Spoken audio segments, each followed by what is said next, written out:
organized, it was executed, supervised, and celebrated by them in the name of defending their support for President. If it is in the name of ODM, he should know what to do. Not just tell us words, empty words, that this is from both sides. Which is in your view? Yeah, I mean... Which line? Which line? Honorable Karoli, you have been at the thick of the events. But tell us, what is it about violence and Homa Bay County? First, I think it is very shameful for Governor Wanga to even dare appear before that family with crocodile tears pretending to be condoling them when she is the very architect of what happened in Homa Bay. We have audio, we have video, we have recordings of how they planned this particular violence. As a matter of fact, this violence was conceptualized. It was... Honorable Karoli, you have been at the thick of the events. But tell us, what is it about violence and Homa Bay County? First, I think it is very shameful for Governor Wanga to even dare appear before that family with crocodile tears pretending to be condoling them when she is the very architect of what happened in Homa Bay. We have audio, we have video, we have recordings of how they planned this particular violence. As a matter of fact, this violence was conceptualized, it was organized, it was executed, supervised, and celebrated by them in the name of defending their support for President Ruto, as my friend Nyamita is saying, and also in defense of what they call the strongholds of ODM. Mm-hmm. And my brother Mark here, if he truly condemned this, he should draw a line. The line was drawn. If it is in the name of ODM, he should know what to do. Not just tell us words, empty words, that this is from both sides. Which is in your view? Yeah, I mean...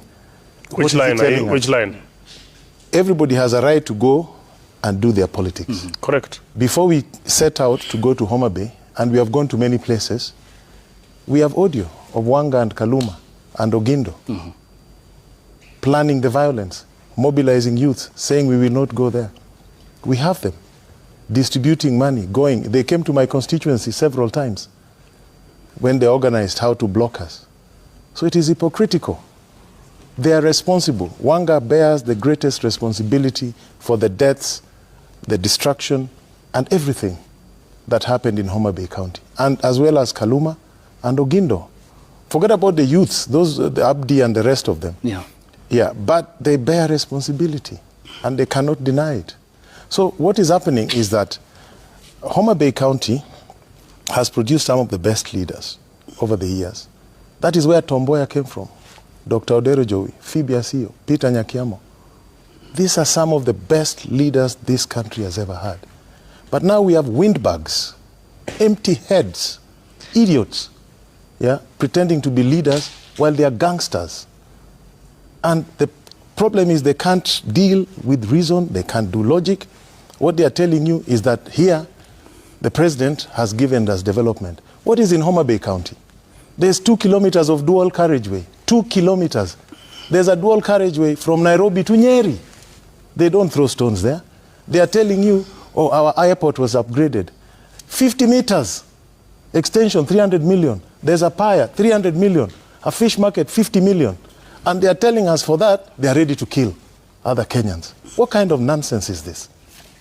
So we'll come to the visits by the head of state, and interestingly 38 times since 2024. You'll have a right of reply, Honorable Nyamita. But Honorable Walu, coming to you. Yes. If we are to do a synopsis and an examination of how exactly this happens, yeah, where will our observation begin? Personally, I would wish to analyze and contextualize this within the realms of the paradox of our political history. You remember, in the advent of multi-party politics in Kenya around 1990, the advocates of multi-party politics used to flash the two-finger salute. Mm-hmm. Yet those who were pro-single-party system used to tingeza one finger. It's the opposite today. Yeah? So, just as it was wrong at that point in time to stop the advent of multi-party politics, it is equally wrong today to coerce people to sing two-term. Because that's the paradox. Today, people are now being forced to sing two-term as opposed to one term or any other term. Okay? It is wrong. Let's allow people, Kenyans, to make a choice. And that choice should be based on an informed position, based on the track record of the politicians or the leaders and the agenda that they have for Kenyans moving forward. I would wish to see a situation where our politics, as we move towards 2027 elections, become more issue-based. And we elect leaders based on their performance, their track record, and the feasible and tangible agenda that they have for Kenyans moving forward in response to the real challenges facing the Kenyan people. Yeah? But just resorting to political slogans without putting any tangible, feasible propositions on the table in response to the challenges facing Kenyans, to me, is a zero-sum game. We keep on taking Kenyans to vicious circles, through vicious circles of political innuendos and ping-pong games, clouded in promises. Yeah? Today, we are talking about a vision 2060. Yet we have not told Kenyans the extent of implementation of Vision 2030. On one hand, and even the bottom-up economic transformation agenda on the basis of which this government was elected. Now we have transitioned from that, the Vision 2030, without taking stock, undertaking an end-term evaluation of that, or an end-term evaluation or mid-term evaluation of the bottom-up economic transformation. Now we are transitioning to another circle of political deceit, to run away from the challenges facing Kenyans today. The challenges that we need to confront, one is a punitive taxation system, high cost of living, spiraling debt, corruption, wastage in government, an education system that is not working, a health system with inherent challenges, joblessness among the youth. Those are the issues of the day that we need to address. And our politicians should be honest with Kenyans. Which were all promised in the better plan. Oh, yes. That the president sold the country in 2022. Absolutely, And which you supported as a cabinet member.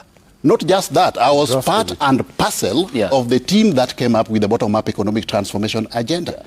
But we got into government and priorities changed. So you'll tell us more about then whether you are a cut from the different cloth, given that you have launched a new political party. Yes, Uriri, in response.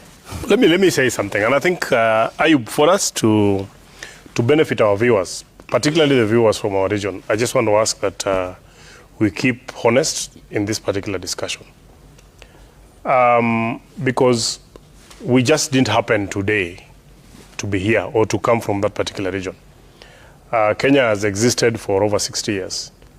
And I think it is unfair for someone to trivialize, whereas they are little, in the eyes of many, the things that maybe might have happened. You know, Karoli can say it is 2.8 kilometers in the town, but he's not telling you that it's in his own constituency.